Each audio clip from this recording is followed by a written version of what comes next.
அனைவருக்கும் அன்பு வணக்கம். கடந்த ஜூன் மாதம் 22ஆம் தேதி சில அமைப்புகள் ஒன்று கூடி மதுரையில் முருக பக்தர்கள் மாநாடு என்கின்ற பெயரில் ஒரு கண்காட்சியை நிகழ்த்தி இருக்கிறார்கள். என்ன ஒரு மாநாட்டை கண்காட்சி என்று சொல்லுகிறீர்களே என்று நீங்கள் கேட்பது எனக்கு புரிகிறது. நான் சொல்லுவதை விட அங்கே சென்று வந்தவர்கள் சொல்லுகிறார்கள், இது மாநாடு அல்ல, ஒரு கண்காட்சி தான் என்று.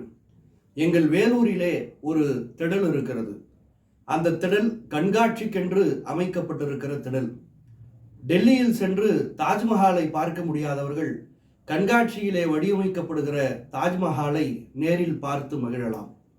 உலகத்தினுடைய 7 அதிசயங்கள் என்று சொல்லப்படுகிற அந்த அதிசயங்களை நேரில் சென்று பார்க்க முடியாதவர்கள் கண்காட்சியிலே வைக்கிற அந்த அதிசயங்களை பார்த்து மகிழலாம். அப்படித்தான் 6 படை வீடுகளுக்கு நேரடியாக சென்று முருகனை வழிபட முடியாதவர்கள் மதுரையில் இருக்கிற இந்த கண்காட்சியை வந்து பார்க்கலாமே என்றுதான் அந்த மக்கள் அங்கே கூடியிருக்கிறார்களே தவிர அதை ஒரு மாநாடு என்று கருதி அங்கே கூட்டம் கூடியதா என்று சொன்னால் இல்லை என்றுதான் அவர்கள் பேட்டியிலே சொல்லியிருக்கிறார்கள். எனவே ஒரு கண்காட்சியை நிகழ்த்தி இருக்கிறார்கள் அந்த சில அமைப்புகள். நான் கேட்பது என்னவென்று சொன்னால், 6 படை வீடு 6 படை வீடு என்று சொல்லுகிறீர்களே, முருகன் மீது பக்தி வந்துள்ளதாக இன்றைக்கு நாடகம் போடுகிறீர்களே, முருகனை பற்றி உங்களுக்கு ஏதாவது செய்தி தெரியுமா? அவரை அறிவியல் ஆராய்ச்சியிலே என்ன சொல்லுகிறார்கள் என்று தெரியுமா? ஆய்வு கருத்துக்கள் அவர் மீது எப்படியான செய்தியை சொல்லியிருக்கிறது என்று தெரியுமா? ஒன்று சொல்லுகிறேன், முருக பக்தர்கள் என்று கூத்தாடி கொண்டிருக்கிறவர்களே, உங்களுக்கு சொல்லுகிறேன், 6 படை வீடு என்பதே தவறு. அது ஆற்றுப்படை வீடு என்றுதான் சொல்ல வேண்டும் என்று அறியப்படாத தமிழ் மொழி என்கின்ற நூலில் கண்ணபிரான் ரவிசங்கர் ஒரு குறிப்பை தருகிறார். அது என்ன ஆற்றுப்படை என்று சொன்னால், தமிழ் இலக்கியங்களை படித்தவர்களுக்கு தெரியும். 10 பாட்டில் ஆற்றுப்படை நூல்கள் 5: முருகாற்றுப்படை, பொருணராற்றுப்படை, சிறுபானாற்றுப்படை, பெரும்பானாற்றுப்படை, கூத்தராற்றுப்படை. இந்த 5 தான் தமிழ் இலக்கியங்களில் மிகவும் பேசப்படுகிற ஆற்றுப்படை நூல்களாக இருப்பது. அது என்ன ஆற்றுப்படுத்துதல், அது என்ன ஆற்றுப்படை என்று சொன்னால், பரிசு பெற்ற புலவன் பரிசு பெறாமல் வறுமையில் இருக்கிற புலவனை பார்த்து, நான் ஒரு காலத்தில் உன்னை போல வறுமையில் இருந்தேன், இந்த அரசனை போய் பார்த்தேன், அவர் எனக்கு பரிசு கொடுத்தார், இன்றைக்கு நான் நலமாக இருக்கிறேன், நீயும் போய் பரிசு வாங்கி உன் வாழ்க்கையை நீ காப்பாற்றிக்கொள் என்று பரிசு பெற்ற புலவன் பரிசு பெறாத புலவனிடத்திலே, வறுமையில் இருக்கிற புலவனிடத்திலே சொல்லுவதுதான் ஆற்றுப்படுத்துதல் எனில் அது வழிப்படுத்துதல் என்கின்ற பொருள். நம் ஊருக்கு கூட யாராவது நமக்கு தெரிந்த நண்பர் வந்தால், இங்கே எந்த உணவு நன்றாக இருக்கும், சைவ உணவுக்கு எந்த உணவகம் நன்றாக இருக்கும் என்று கேட்கிற பொழுது, இந்த வழியாக சென்று அந்த வழியாக சென்றால் ஒரு உணவகம் மிக சிறப்பாக இருக்கும் என்று வழிப்படுத்துகிறோமே, அந்த அடிப்படை தான் அன்றைக்கு ஆற்றுப்படை என்கின்ற பெயரிலே இலக்கியமாக இருந்திருக்கிறது. அந்த ஆற்றுப்படை நூல்களில், அந்த ஆற்றுப்படை இலக்கியங்களில் இந்த 6 படை வீடுகளை பற்றி எந்த இலக்கியம் பேசுகிறது என்று சொன்னால், நக்கீரர் எழுதிய திருமுருகாற்றுப்படை என்கின்ற இலக்கியம் தான் பேசுகிறது. அதை மேற்கோள் காட்டி கண்ணபிரான் ரவிசங்கர் ஆழமான ஒரு கருத்தை சொல்லுகிறார். நக்கீரர் கருத்தின் அடிப்படையில், நக்கீரர் கூற்றின் அடிப்படையில் அல்லது திருமுருகாற்றுப்படை இலக்கியத்தின் அடிப்படையில் ஆற்றுப்படை வீடுகள் 4 தான், 6 கிடையாது. அதை ஆற்றுப்படை வீடுகள் என்று சொல்ல வேண்டுமே தவிர 6 படை வீடு என்று சொல்லக்கூடாது என்று சொல்லுகிறார். நான் உங்களுக்கு சான்றோடு சொல்லுகிறேன், திருமுருகாற்றுப்படையில் அந்த படை வீடுகளை சொல்லுகிற பொழுது நக்கீரர் இப்படித்தான் சொல்லுகிறார். குன்றமர்ந்து உரைதலும் உரியன் அதா அன்று என்று அவர் சொல்லக்கூடிய முதல் படை வீடு திருப்பரங்குன்றம். 2வது, அலைவாய் சேரலும் நிலையிய பண்பே அதா அன்று. 2வது படை வீரராக நக்கீரர் சொல்வது திருச்செந்தூர். ஆவினன்குடி அலைதலும் உரியன் அதா அன்று என்று 3வது படை வீடாக நக்கீரர் சொல்வது பழனி. ஏரகத்து உரைதலும் உரியன் அதா அன்று என்று 4வது படை வீடாக நக்கீரர் சொல்வது சுவாமிமலை. எனவே திருப்பரங்குன்றம், திருச்செந்தூர், பழனி, சுவாமிமலை என்கின்ற 4 படை வீடுகள் தான் முருகனுடைய ஆற்றுப்படை வீடுகள் என்று திருமுருகாற்றுப்படை சொல்லுகிறது. பின்பு எப்படி அந்த 2 ஆற்றுப்படைகள் சேர்ந்தது என்று சொன்னால், அதே நக்கீரர் அடுத்த வரியில் சொல்லுகிறார், குன்றுதோர் ஆடலும் நிறைதான் பண்பே அதா அன்று. எங்கெங்கெல்லாம் குண்டு இருக்கிறதோ, எங்கெங்கெல்லாம் குன்றிருக்கும் இடமெல்லாம் குமரன் இருப்பான் என்று சொல்லுவார்களே, அப்படி எங்கெங்கெல்லாம் குன்று இருக்கிறதோ அங்கெங்கெல்லாம் முருகன் இருப்பான் என்று சொன்னதைத்தான் இவர்கள் பின்னால் வந்தவர்கள் திருத்தணி என்று அதற்கு உரை எழுதிவிட்டார்கள். அதற்கடுத்து நக்கீரர் சொல்லுகிறார், இழுமென் இழிதரும் அருவி பழமுதிர் சோலை மலை கிழவோனே. எங்கெங்கெல்லாம் பழமுதிர் சோலைகள் இருக்கிறதோ, எங்கெங்கெல்லாம் அருவி கொட்டுகிறதோ அங்கெங்கெல்லாம் முருகன் இருப்பான் என்று நக்கீரர் சொன்னதைத்தான் பின்னால் வந்தவர்கள் அதனை பழமுதிர் சோலை என்று உரை எழுதிவிட்டார்கள். எனவே திருத்தணியும் பழமுதிர் சோலையும் அந்த ஆட்சிப்படை வீடுகளில் இராது. நக்கீரருடைய கூற்றுப்படி பரங்குன்றம், திருச்செந்தூர், பழனி, சுவாமிமலை ஆகிய 4 படை வீடுகள் தான் ஆற்றுப்படை வீடுகள் என்று கண்ணவரான் ரவிசங்கர் திருமுருக ஆற்றுப்படை இலக்கியத்தை மேற்கோள் காட்டி ஒரு குறிப்பை தருகிறார். இதையெல்லாம் படிக்காமல், இதையெல்லாம் பார்க்காமல், இதையெல்லாம் கேட்டுக்கூட தெரிந்து கொள்ளாமல் இன்றைக்கு சிலர் முருக பக்தர்கள் கண்காட்சியை, மாநாட்டை நடத்தி கொண்டிருக்கிறார்கள். சரி, ஏதோ ஒன்று நடத்துகிறார்கள் என்று பார்த்தால், அதை நடத்துகிற பொழுது அவர்கள் சொன்னது இது ஆன்மீக மாநாடே தவிர அரசியல் மாநாடு இல்லை என்று சொன்னார்கள். ஆனால் அந்த மாநாட்டில் நிறைவேற்றப்பட்ட தீர்மானங்கள் அனைத்தும் 6 தீர்மானங்களும் அரசியல் உள்நோக்கம் கொண்டவைகளாக இருக்கிறது என்பதையும் நீங்கள் புரிந்து கொள்ள வேண்டும். அவர்கள் சொல்லுகிறார்கள், இந்து விரோத கட்சிகளுக்கு நீங்கள் வாக்களிக்க கூடாது என்று சொல்லுகிறார்கள். அதை நான் பின்னால் வருகிறேன்.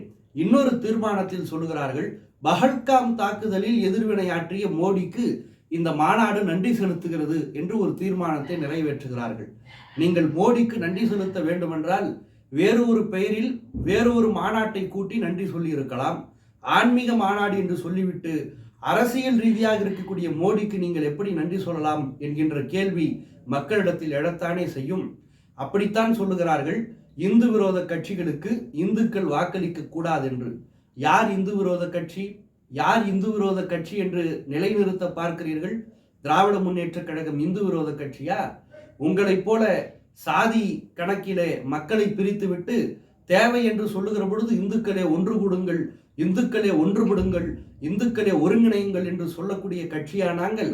ஒன்று சொல்லட்டுமா? திருப்பரங்குன்றம் மலை மீது முருகன் எழுந்தருளி இருக்கிறார். திருப்பரங்குன்றத்திலே நீ சிரித்தால் முருகா திருத்தணி மலை மீது எதிரொலிக்கும் என்று ஒரு பாட்டு இருக்கிறதே. அப்படி திருத்தணி முருகன் மலை மீது எழுந்தருளி இருக்கிறார். மலையினுடைய கீழே ஒரு வாழைப்பழ கடை இருக்கிறது. அந்த கடையினுடைய உரிமையாளருக்கு மிகவும் முருகன் மீது பற்றும் பாசமும் பக்தியும் இருக்கிறது.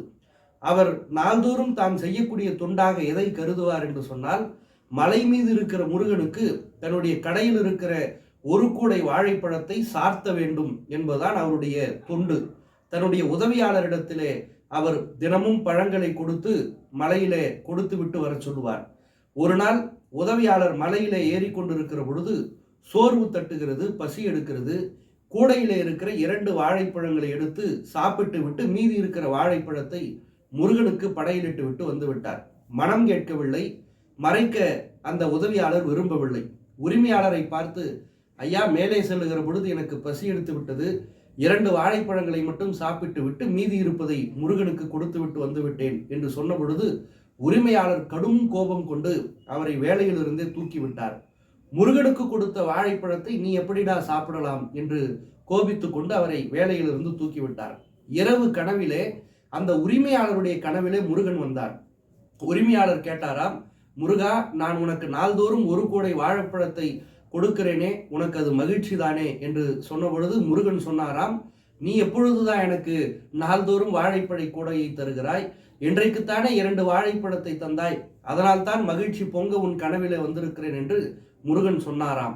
அப்பொழுதுதான் அந்த உரிமையாளர் புரிந்து கொண்டால், பசித்த ஒருவனுக்கு உணவு தருவதுதான் இறைவனுக்கே உணவு தருவது மாதிரி என்று அந்த உரிமையாளர் புரிந்து கொண்டார். நண்பர்களே, இதை யார் புரிந்து கொண்டார்களோ இல்லையோ, திராவிட மாடல் முதலமைச்சர் அண்ணன் தளபதி அவர்கள் புரிந்து கொண்டார்கள். இந்து சமய அறநிலையத்துறை புரிந்து கொண்டது. திராவிட மாடல் ஆட்சியில்தான் தமிழ்நாட்டில் இருக்கிற அரசின் கீழில் இருக்கிற எல்லா கோயில்களிலும் இன்றைக்கு நற்பகலிலே அன்னதானம் என்கின்ற ஒரு மிகப்பெரிய திட்டம் நிறைவேறி கொண்டிருக்கிறது என்று சொன்னால், அந்த கோவிலை தேடி வருகிற பக்தர்கள், அந்த கடவுளை தேடி வருகிற பக்தர்கள் வயிறார அந்த உணவை உண்டு செல்லுகிறார்கள் என்று சொன்னால், பசித்த ஒருவனுக்கு உணவு தருவதை கடவுளுக்கே கொடுப்பதாக நினைத்து அந்த அன்னதானம் என்கின்ற திட்டத்தை கொடுத்து கொண்டிருக்கிற அரசு திராவிட மாடல் அரசு. இந்த அரசை பார்த்துதான், இந்த கழகத்தை பார்த்துதான் இந்து விரோத கட்சி, இன்று விரோத கட்சி என்று சொல்லுகிறார்கள். நான் சொல்லட்டுமா? அந்த முருகனுடைய தந்தை என்று நீங்கள் புராணங்களிலே சொல்லுகிறீர்களே, கதைகளிலே சொல்லுகிறீர்களே, அந்த தந்தையினுடைய தேர், திருவாரூர் தேர் நீண்ட நாட்களாக ஓடாமல் இருந்தது. அந்த திருவாரூர் தேரையே ஓட வைத்த கழகம்தான், கட்சி தான் திராவிட முன்னேற்ற கழகம் என்பதை தயவு செய்து இந்து விரோத கட்சி என்று எங்கள் மீது குற்றம் சாட்டுவோர் புரிந்து கொள்ள வேண்டும். திராவிட மாடல் ஆட்சி தொடங்கப்பட்ட பொழுது 108 பக்தி நூல்கள் இந்து சமய அறநிலையத்துறை சார்பிலே வெளியிடப்பட்டது அண்ணன் தளபதி அவர்களுடைய திருக்கரங்களால். இதன் மூலம் உங்களுக்கு சொல்ல வருகிற செய்தி, திராவிட மாடல் என்றால் என்ன, ஆரிய மாடல் என்றால் என்ன என்பதை நீங்கள் புரிந்து கொள்ள வேண்டும். பக்தி நூல்களை 108 நூல்களாக பதிப்பித்து வெளியிட்டது திராவிட மாடல். அதே பக்தியை முருகன் பெயரால் 108இல் ஏற்றி அனுப்புகிறது தான் ஆரிய மாடல் என்பதை மக்கள் தெளிவாக புரிந்து வைத்திருக்கிறார்கள்.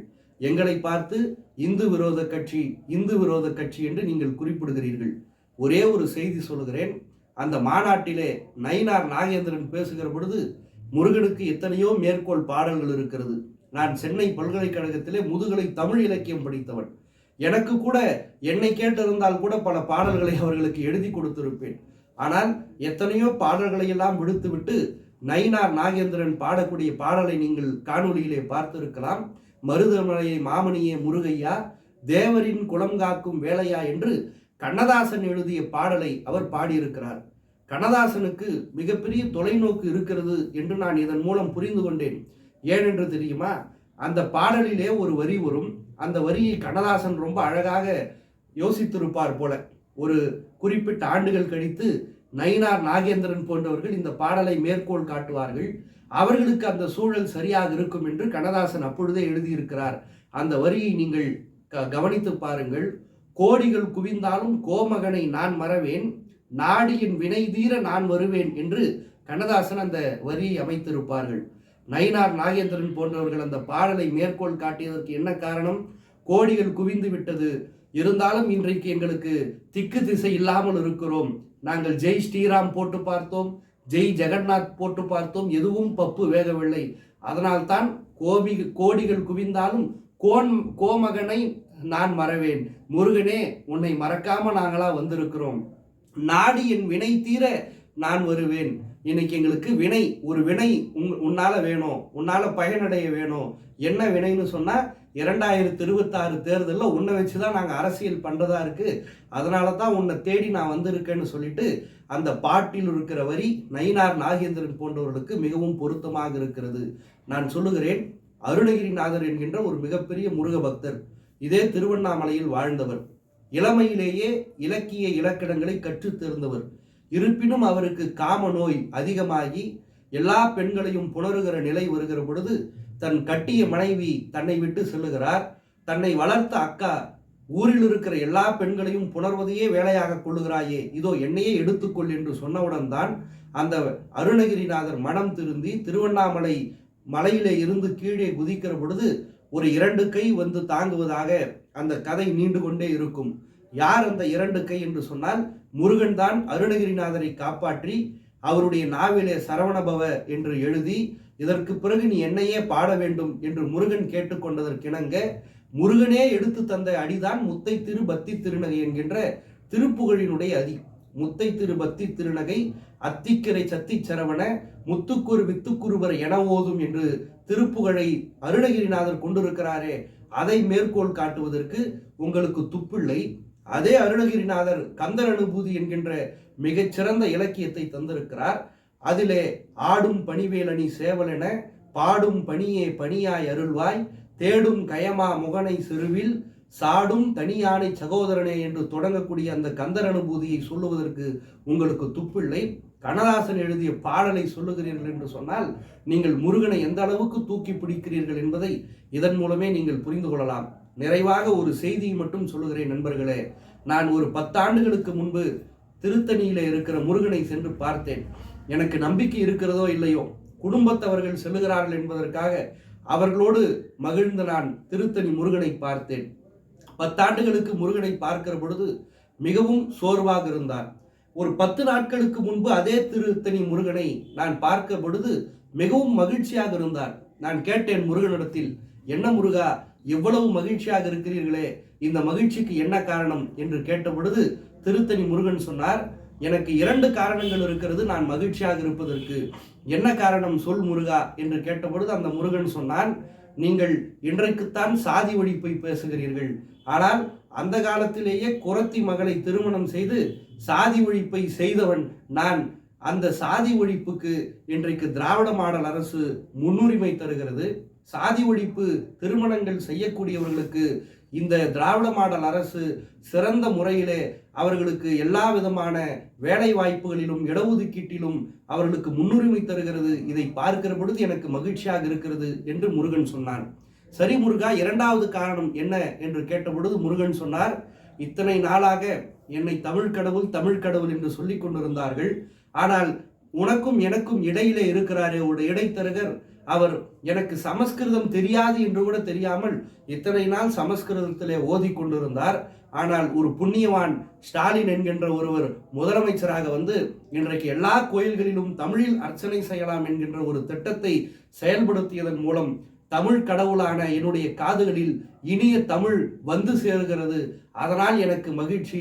இந்த 2 காரணம்தான் நான் மகிழ்ச்சியாக இருப்பதற்கு காரணம் என்று முருகர் சொன்னார். அதே முருகர் சொல்லிவிட்டு சொன்னார், ஒருவேளை 2026 எனக்கு வாக்குரிமை இருந்தால், எனக்கு ஓட்டு போடுகிற உரிமை இருந்தால் நானே திமுகவுக்கு தாண்டா ஓட்டு போடுவேன்னு சொல்லி முருகரே என்கிட்ட சொன்னார். பேசிக்கொண்டிருக்கிற முருகன் திடீரென கோபப்பட்டார். என்ன முருகா, நன்றாக தானே இருந்தீர்கள், திடீரென ஏன் கோபப்படுகிறீர்கள் என்று கேட்டபொழுது அந்த முருகன் சொன்னார், புண்ணியவான் ஸ்டாலின் எனக்கான ஆட்சியை நடத்தி கொண்டிருக்கிறார். இந்து மக்களுக்கும் சேர்த்து எல்லாருக்கும் எல்லாம் என்கின்ற ஆட்சியை நடத்தி கொண்டிருக்கிறார். ஆனால் அவர் ஆட்சியை களங்கப்படுத்த வேண்டும், அவர் ஆட்சியை கொச்சைப்படுத்த வேண்டும் என்று என் பெயரிலே ஒரு கண்காட்சி மாநாட்டை இந்த அயோக்கியர்கள் நடத்தி கொண்டிருக்கிறார்கள். அதை பார்க்க பொழுதுதான் எனக்கு வயிறு எரிகிறது, கோபமாக வருகிறது என்று முருகன் சொன்னார். முருகனிடத்திலே நான் சொல்லிவிட்டு விடைபெற்றேன். உங்களிடத்திலும் அதில் சொல்லிவிட்டு விடைபெறுகிறேன். முருகா, கவலைப்படாதே.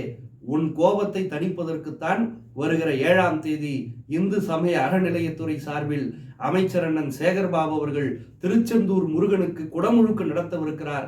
அந்த குடமுழுக்கிலே உன்னுடைய கோபம் தனியும், இந்த அயோக்கியர்களுடைய நாடகம் வெளிப்படும், அவர்களுடைய வேஷம் கிழியும் என்று சொல்லிவிட்டு விடைபெற்றேன். நண்பர்களே, எண்ணிக்கொள்ளுங்கள், முருகனை வைத்து அரசியல் செய்பவர்கள் யார், உண்மையான மக்களுக்கான ஆட்சியை கொடுப்பவர்கள் யார் என்பதை நீங்கள் புரிந்து கொள்ளுங்கள். முருகனே 2026 திமுகவுக்கு தான் வாக்களிப்பேன் என்று சொல்லிவிட்டார். இனி உங்கள் கையில். நன்றி, வணக்கம்.